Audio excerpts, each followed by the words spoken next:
오늘 부활절을 맞이해서 우리 그리스도인들의 부활에 대해서 특별히 좀 말씀을 드리려고 합니다. 우리가 예수님을 믿는 예수 구원의 복음의 최종적인 결론은 우리가 예배 때마다 고백하는 사도신경 마지막 부분에 이렇게 고백을 해요. 죄를 용서받는 것과 몸의 부활과 영생을 믿습니다. 이게 결론이에요.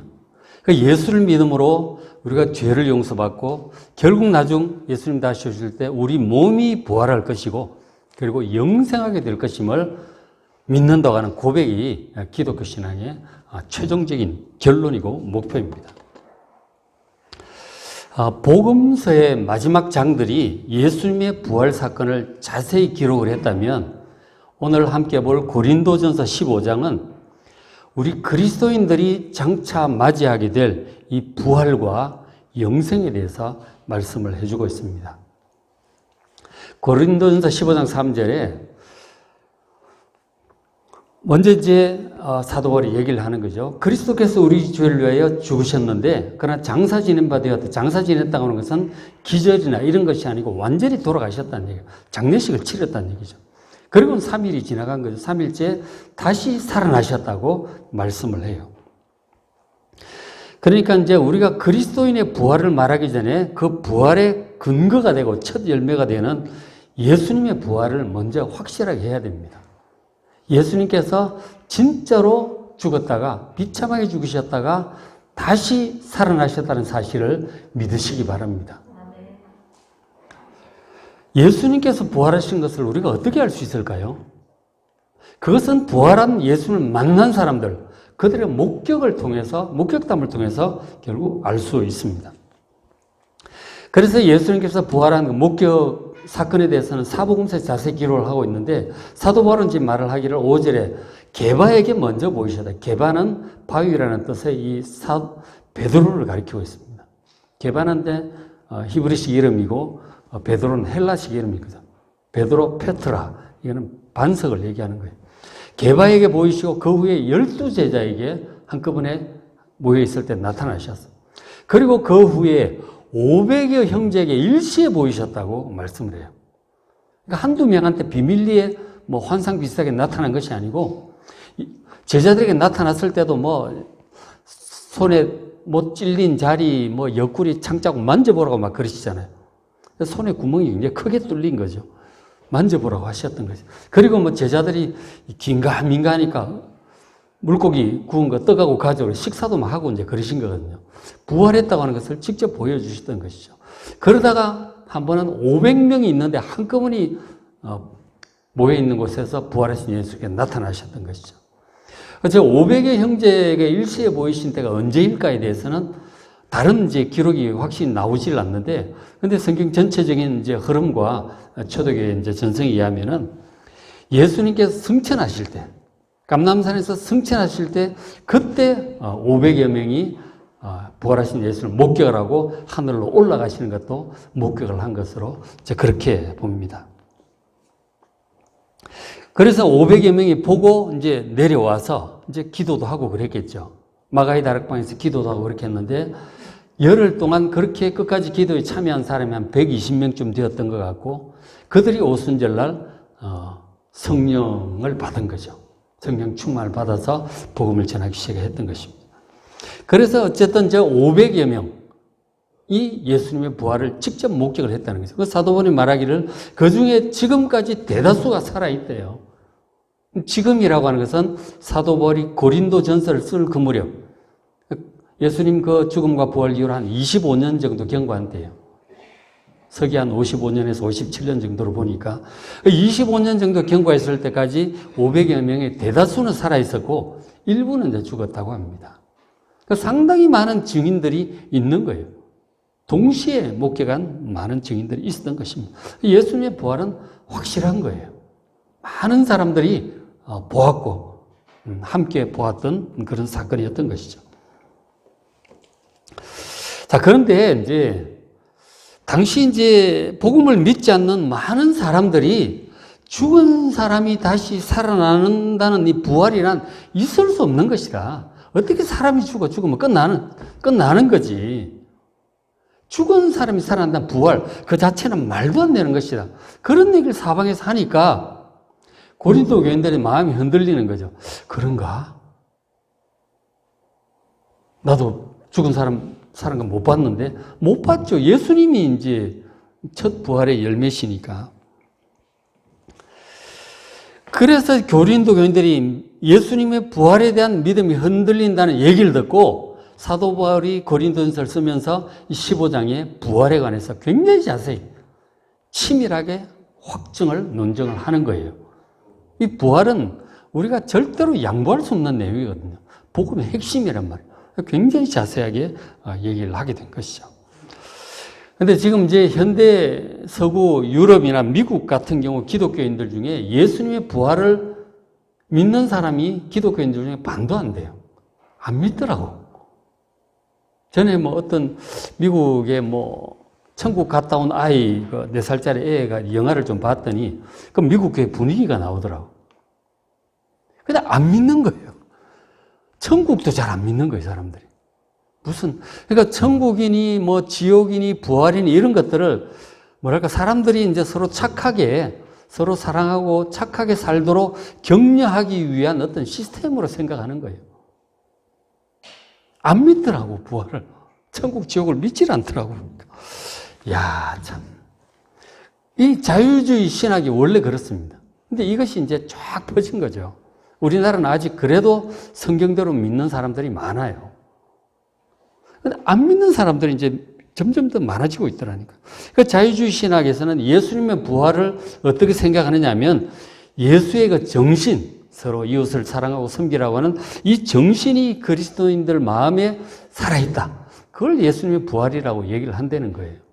몸의 부활을 믿지 않는 거죠.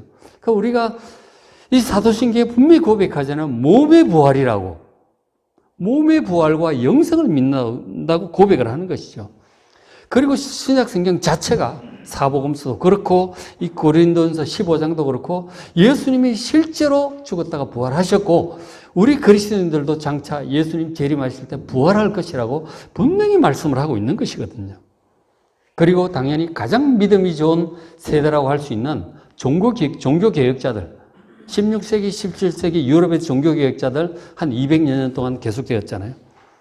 종교개혁자들을 이어받은 그 17세기 신앙고백, 뭐 웨스트민스터 신앙고백, 하이델베르그 신앙고백, 뭐 제네바 신앙고백, 수많은 신앙고백들 다 종교개혁 그 시대 16, 17세기 때 그때의 신앙이 바로 몸의 부활과 영생을 고백한 신앙이었어요.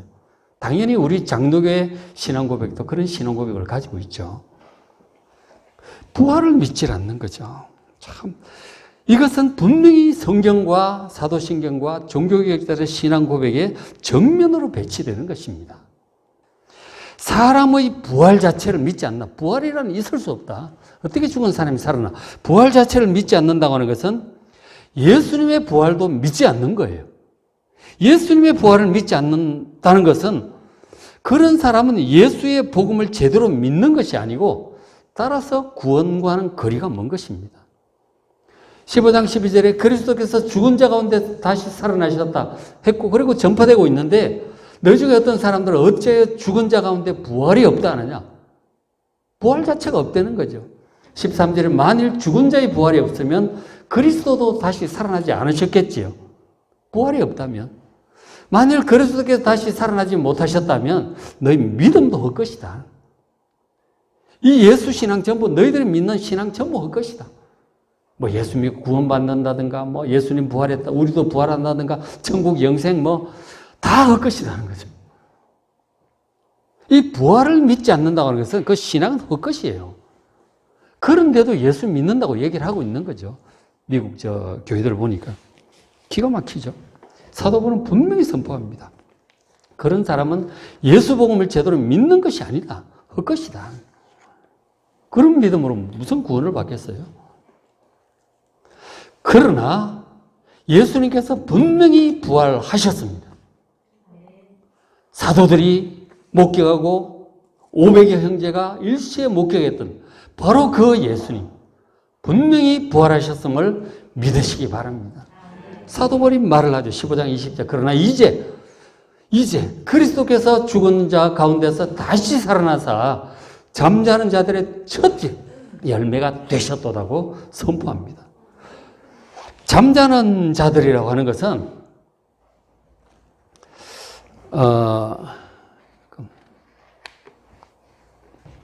잠자는 자들이라고 하는 것은 지금 예수 믿고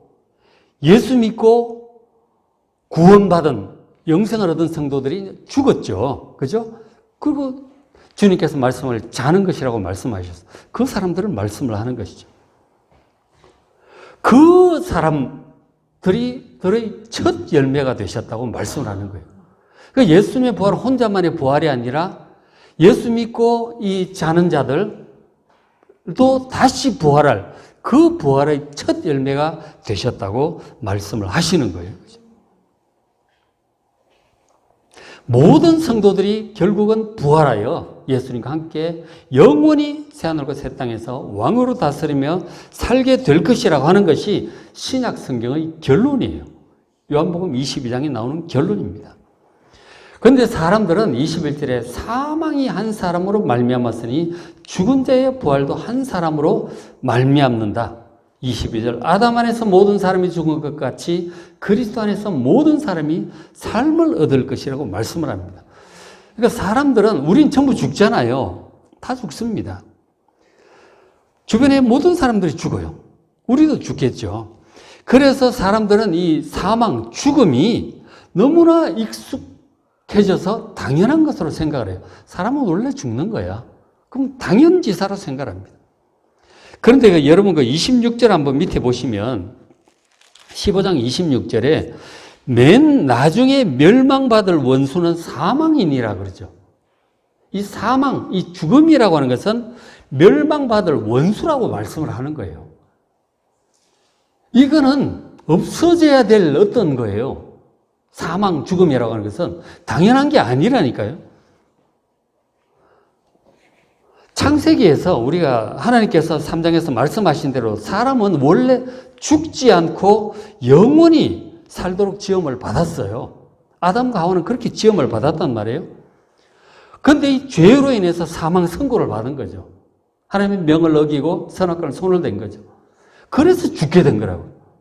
선악과에 손을 대지 않았다면 안 죽는 거예요. 계속 사는 거예요. 영원히 사는 존재라니까요. 그래서 이제 사망이 들어온 거죠. 다 죽게 된 거라고요. 원래 정상이 아니에요. 비정상적으로 죄 때문에 들어온 거라고요. 이 사망이라고 하는 것이 당연한 것이 아니라니까요. 그래서 하나님께서 우리에게 주시는 구원이 뭐냐면 사망의 원인인 이 죄, 이 죄를 예수님의 십자가로 해결을 하시고요. 그리고 예수님의 부활로 우리 하나님의 자녀들의 에게 부활과 영생을 회복시켜 주려고 하는 것이 하나님의 구원이에요. 사망이 우리 조상 아담과 하와의 죄로 인해서 비정상적으로 세상에 들어와서 모든 사람들을 죽음으로 밀어넣고 있습니다. 사망이 한 사람으로 말미암았다는 거예요. 그런 뜻이에요. 그런데 그것처럼 죽은 자의 부활도 한 사람, 죽음에서 부활하신 예수 그리스도로 말미암아 우리 모두에게 부활이 임하게 될 것을 믿으시기 바랍니다. 그것이 복음이에요. 하나님께서 예수님을 부활시킴으로써 우리 하나님의 자녀들도 장차 그렇게 다시 살려내셔서 부활시키셔서 영원히 죽지 않고 영생하게 하시는 계획을 예수님의 부활을 통해 온 세상에 선포하신 것입니다. 자, 그러면 우리가 죽은 자가 부활을 한다면 부활의 몸은 지금 우리가 입고 있는 몸과 어떻게 다른 것일까요? 그건 사람들이 질문을 하는 거죠.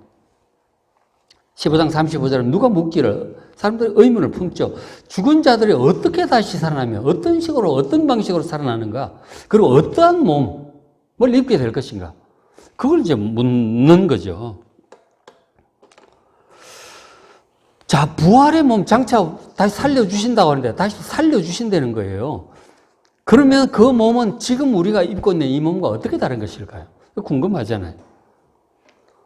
사도 바울은 성령의 계시로 우리에게 설명해 줍니다. 그러니까 새 하늘과 새 땅이 지금 하늘과 지금 땅과 아주 다를 거예요.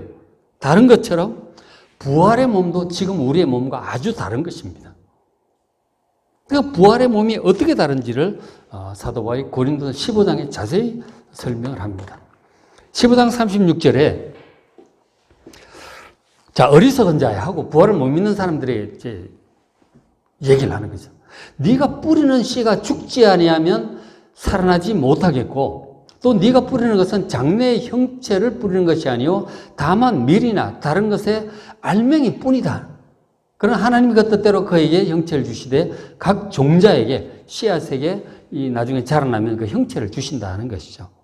그러니까 먼저 이제 씨앗에서 이 나오는 그 식물을 지금 예를 들고 있습니다. 자, 씨앗이 하나 그대로 있으면 그냥 알갱이 하나이죠. 알갱이 하나뿐이에요. 저는 이제 제가 강낭콩을 어떤 사람이 이제 유튜브에 실험한 걸 봤어요. 투명하게 보이는 그릇에 넣고 이것이 어떻게 자라는지를 본 거죠. 그 강낭콩을 집어넣어가지고 보니까 이게 몇 시간 지나니까 이게 이제 뿌리가 하나 나오기 시작하더라고. 뿌리가 살이 하나 나오더라고. 여기도 나오고 뿌리가 잔뿌리들이 나와요. 그렇게 하다가 7일쯤 되니까 이 콩이 딱 갈라지더랍니다. 딱 갈라지면서 이게 이제 가운데가 올라오는 거죠. 땅 속에서. 그러니까 올라와가지고 땅 위로 이게 싹이 올라오는 거예요. 한 7일쯤 걸려서 올라오는 거예요. 그러니까 이 씨앗이 알갱이 있을 때 아무것도 아닌데 이게 이제 땅에 들어가면은 이게 막 썩는 거, 분해가 되는 거죠. 우리가 어떤 것들은 아예 썩어 분해가 되기도 하는데 이것도 막 이제 분해가 되는 거죠. 막 이렇게 나오고 분해가 죽는 것처럼 분해되는 듯 하다가 그 속에 생명력이 있어가지고 이 생명력으로 인해서 싹이 나는 거예요. 그게 이제 더 자라서 나중에 이제 많은 강낭콩들이 열리게 되는 것이죠. 죽은 것 같은 그것이 다시 막 살아나는 거죠. 그 얘기를 합니다. 우리 몸의 부활도 기본적으로 그것과 비슷하다 말씀을 하는 것이죠. 구원받은 성도의 몸이 화장을 하든 매장을 하든 이제 땅에 묻혀 분해되는 듯이 보이죠. 그러나 주님께 주신 생명력이 그 속에 있기 때문에 구원받은 성도는 있기 때문에 많은 시간이 지나서 새로운 형태로 하늘 알갱이다 새로운 형태로 다시 살아난다고 말씀을 하는 것이죠. 일단 이제 식물 씨앗 얘기를 했습니다. 자, 그 다음에 15장 39절에 육체 얘기를 합니다. 몸이죠, 몸. 우리 몸이 있잖아요. 이 육체가 다 같은 육체가 아니고 몸이 여러 가지가 있어요. 사람의 육체 몸도 있고 짐승의 육체도 있습니다. 호랑이 육체가 다르고 강아지 육체가 다르고 바퀴벌레 육체가 다른 거예요. 다 각각 다른 몸을 가지고 있죠. 새도 있고 날아다니는 새도 있고 물에 살기에 적합한 물고기의 몸도 있는 거예요. 땅 속에 사는 그런 벌레들의 육체 다 다른 종류의 육체를 가지고 우리는 이제 육체 여러 종류의 육체 중에 하나죠. 그리고 더 나아가 40절에 하늘에 속한 형체, 땅에 이제 속한 뭐 어떤 산도 있고 바위돌도 있고 있잖아요. 근데 41절에 하늘에 속한 형체 중에 해의 형체가 있어요. 해가 있어요. 해가 어떤 해라고 하는 어떤 형체를 가지고 있죠. 다른 달의 형체를 가지고 있습니다. 달라요. 구조도 다르고 해 같은 경우는 그 자체가 막 핵융합 발전소잖아요. 그죠? 그 엄청난 에너지를 뿜어내죠. 다른 자체 에너지를 만들어내지 못하고 해의 빛을 받아서 반사를 해줍니다. 질량도 다르고 이 크기도 다르고 뭐 움직이는 공전, 자전, 궤도도 이제 다른 거죠. 그러면서 이 지구를 비치고 따뜻하게 하고 밤을 밝히고 뭐 조수 간만에 차도 일으키고 막 그런 걸 하잖아요. 하늘에 속한 형체, 그것도 일종의 몸이라는 거예요. 그것도 그 몸을 가지고 자기에게 적합한 일들을 하는 거예요. 별은 별대로 하는 것이고 다 하고 있습니다. 그런 여러 가지 형체들을 가지고 각각 자기 일을 한다고 말을 합니다. 근데 그것들이 각각 능력도 다르고 그 따른 영광도 다르고 역할도 다른 것이죠. 그러니까 사람은 온 세상을 다스리기에 적합한 이런 육체를 가지고 있는 거예요. 사람의 몸은 이제 이런 몸을 지금 가지고 있습니다. 근데 이제 우리가 부활을 할 텐데, 부활한 그 몸은 어떻게 되냐. 몸이 하여간 다양하다는 얘기를 하고 있는 것이죠. 그 몸은 자기 역할을 수행하기에 적합한 몸이고 형체입니다. 근데 그렇게 얘기를 하는데, 죽은 자의 부활한 그 몸은 어떤 것이냐. 42절에 죽은 자의 부활도 그와 같으니 썩을 것으로 심고 썩지 아니할 것으로 다시 살아날 것이라고 합니다. 그럼 욕된 것으로 심는데 우리가 땅에 심는 씨앗에서 나오는 걸 얘기하는 거죠. 우리가 이 몸은 썩을 것이다 하는 거야. 그러나 썩지 아니할 것으로 불멸의 몸으로 다시 살아난다. 우리 몸은 욕된 것이다. 욕된 것인데 영광스러운 몸으로 다시 살아난다. 그리고 우리 몸은 약한데 약한 것으로 심지만 강한 것으로 다시 살아난다. 그렇게 지금 말씀을 해주고 있습니다.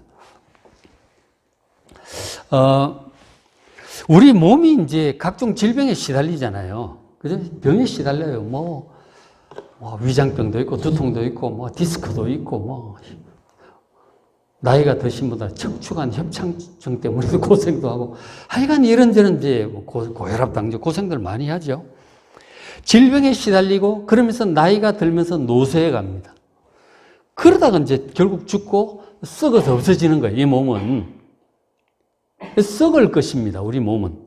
그러나 부활의 몸은 썩지 아니할 것이라고 말씀을 해요. 썩지 아니한다는 말은 아프지도 않고, 늙어지지도 않고, 약해지지도 않고, 쇠약해지지 않을 그런 몸임을 믿으시기 바랍니다. 그리고 죽지 않고 영원히 살게 될 불멸의 몸을 입혀주실 것을 믿으시기 바랍니다. 그리고 우리 몸은 지금 좀 욕된 것이, 욕되다고 하는 것은 좀 수치스럽고 자랑스럽지 못하다는 것이죠. 여러분 몸에 대해서 얼마나 만족하십니까? 충분히 만족하는 사람은 잘 없어. 상당히 불만이 많아, 자기 몸에 대해서. 그렇죠? 우리 연예인들 정말 잘생겼잖아요. 그죠? 참 이쁘고 잘생겼잖아요. 우리 아이돌 가수들도 봐도 그렇고, 건강하고 튼튼하고 굉장히 아름답고 이쁘고 잘생겼어요. 튼튼해요. 그런 사람들 보면 부럽죠. 그죠? 부럽죠. 근데 키가 너무 큰 것도 좀 불편하고, 너무 작아도 불편하고, 그죠? 너무 덩치가 크다든가, 너무 뚱뚱하다든가, 마르다든가, 이런 것들도 참 그렇죠.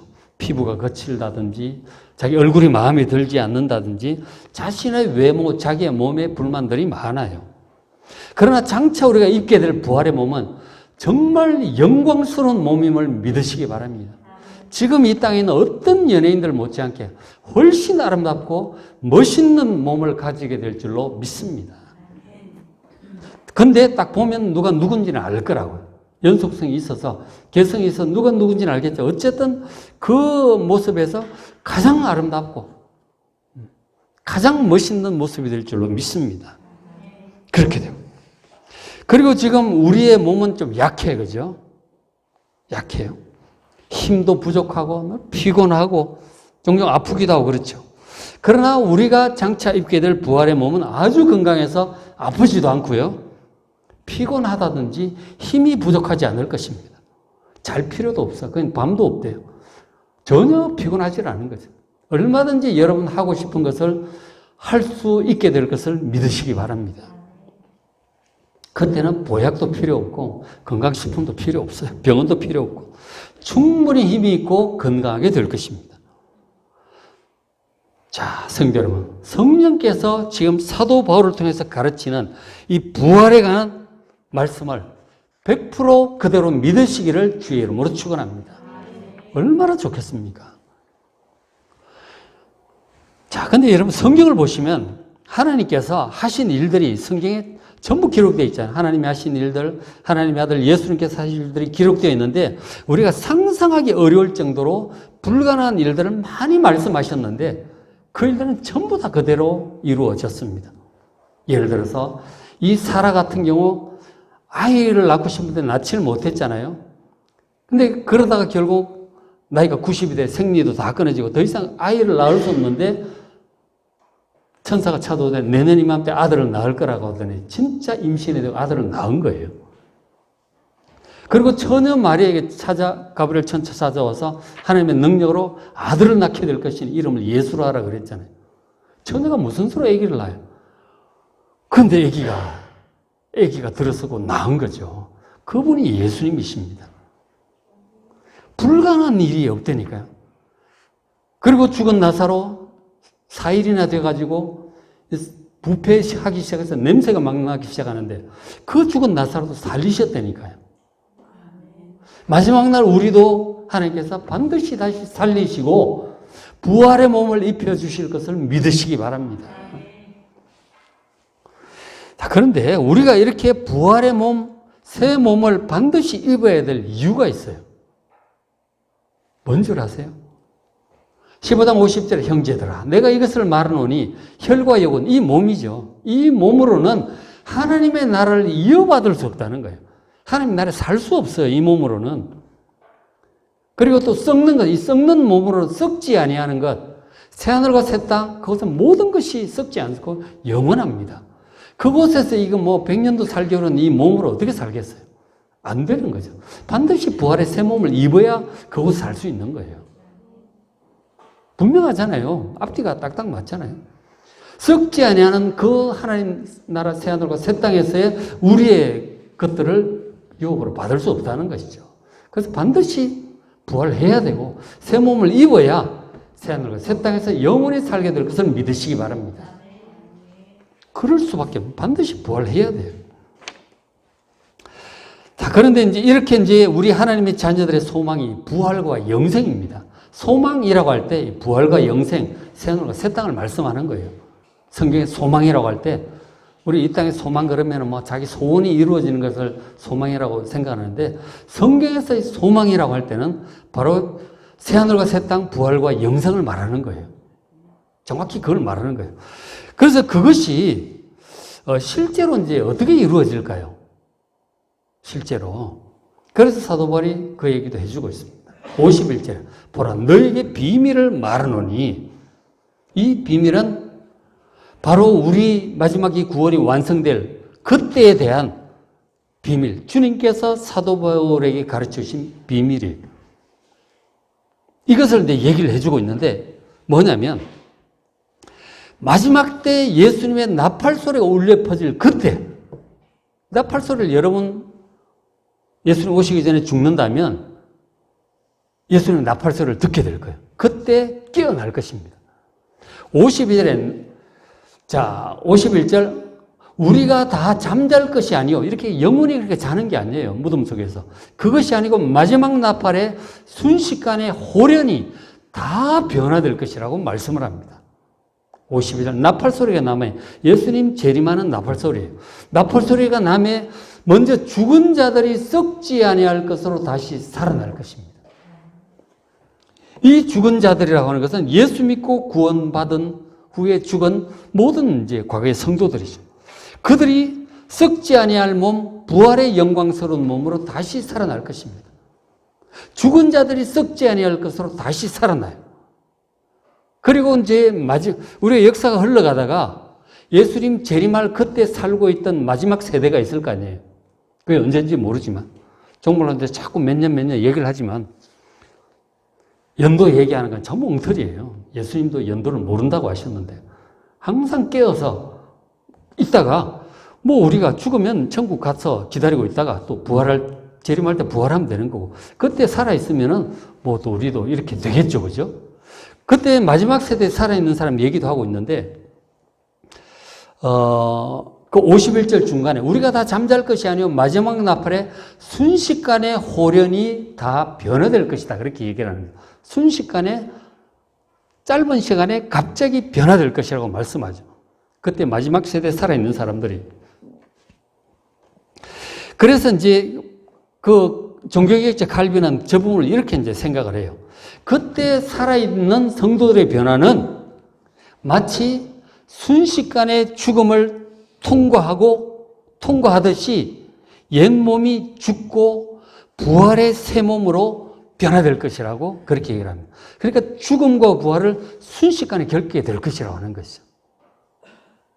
그러니까 하나님, 충분히 일리가 있죠. 그죠? 하나님 공평하신 분이니까. 어쨌든 그렇게 될 것입니다. 그래서 이 부활에 대해서 고린도전서 15장에 굉장히 자세히 말씀을 하고 있어요. 의외로 사람들이 예수님의 부활만 얘기할 때 자기가 부활할 거라는 건 생각을 잘 안 해요. 기대감도 적은 거예요. 근데 고린도전서 15장 얼마나 자세히 얘기를 해주고 있습니까? 부활의 몸도 어떤 것인지 얘기를 해주고 있는데, 부활의 몸에 대해서는 복음서 마지막 장에 부활장들을 보면 예수님, 부활하신 예수님이 어떤지 나와요. 부활하신 예수님은 문이 닫혀 있는데도 막 들어오시더라고. 식사도 하시고. 저쪽 남쪽 유다에 있다가 갑자기 저 북쪽 나타나시고, 나중에는 하늘로 올라가기도 하시고. 그게 부활의 몸이에요. 굉장히 달라요. 근데 흔적이 남아있잖아요. 손에 못자국도 있고. 이 땅에서 살아온 흔적이 남아있을 거예요. 우리도 부활하면 굉장히 영광스럽고 아름답겠지만, 아, 누구구나. 어느 권사님, 어느 장로님이구나. 어느 누구구나. 딱 보면 알 수가 있는 거죠. 근데 굉장히 영광스럽고 아름답고 건강하고 영원한 몸임을 믿으시기 바랍니다. 이런 소망을 여러분 정말 가지고 사셔야 돼요. 이런 소망이 없다면 정말 너무나 이 빈약한 신앙을 가지고 있는 거예요. 이런 소망이 확실한 사람은 세상에 부러울 게 없어요. 걱정도 없고 항상 감사하고 기뻐할 수 있는 것이죠. 이런 소망 때문에 그런 것이죠. 그리고 이제 마지막 권면을 해주고 있습니다. 57절에 우리 주 예수 그리스도로 말미암아 우리에게 승리를 주시는 하나님께 감사한다고 찬양을 해요. 그러니까 예수님의 이 십자가 은혜로 우리가 이 모든 죄를 용서받고 모든 정죄로부터 해방되고 죄의 권세를 이기게 되는, 죽음도 두려워하지 않게 된 이러한 승리를 주신 하나님께 감사하시길 바랍니다. 예수님의 구원과 부활과 우리의 구원과 부활과 영생 등 모든 것이 예수님의 십자가 은혜고, 그리고 부활의 권능입니다. 예수님을 통해서 우리에게 승리를 주신 하나님께 감사하시길 바랍니다. 그래서 58절에 그러므로 흔들리지 말라는 거죠. 이 부활과 영생의 소망으로 흔들리지 말라는 거죠. 부활이 있네 없네 뭐 어쩌고 저쩌고 별 얘기를 하는, 흔들리지 말라는 거죠. 흔들리지 말고 항상 주의 일에 더욱 힘쓰는 자들이 되라고 권면해요. 왜냐? 우리의 수고가 주 안에서 헛되지 않기 때문이다 하는 것이죠. 왜냐하면 부활이 있을 것이고 주님께서 심판을 하실 것이고 우리가 이 땅에서 이 몸으로 정말 행한 모든 일들에 대해서, 선한 일들에 대해서 그것이 우리의 영원한 상급이 되고 재산이 되고 면류관이 될 것을 믿기 때문이죠. 우리의 수고가 냉수 한 그릇조차도 결코 없어지지 아니할 것입니다. 연약한 사람을 돕고 사랑하고 섬겼던 그 모든 것들이 결코 없어지지 아니하고, 그리고 우리가 믿음을 지켜 살아감으로 우리의 인격이 점점 예수님을 닮아가도록 변화된 것, 성령의 열매가 맺혀진 그러한 것들, 전도의 열매, 섬김의 열매, 이런 모든 열매가 결코 없어지지 아니하고 결코 헛되지 않고 우리 영원한 상급과 소유와 면류관이 될 것을 믿습니다. 그 소망으로 주의 일에 더욱 힘쓰는 여러분 되시기를 주의 이름으로 축원합니다.